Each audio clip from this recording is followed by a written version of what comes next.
you struggling to keep your indoor plants happy when they're not getting enough natural sunlight? Hey guys, I'm Rebecca with WTI, and I had that problem.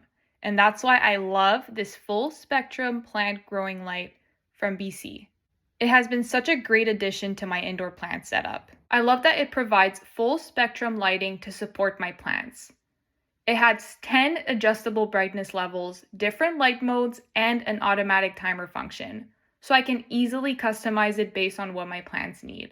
The adjustable heads make it easy for me to position the light exactly where I want it to be. I've really noticed how much easier it makes caring for my indoor plants, especially in areas where they don't get as much natural light. I find my plants are thriving and look happier and healthier. And I really love having a simple way to give my plants extra support while keeping my space looking neat and organized. So if your plants were struggling just like mine were, you need to get this plant growth light. And that's just my point of view.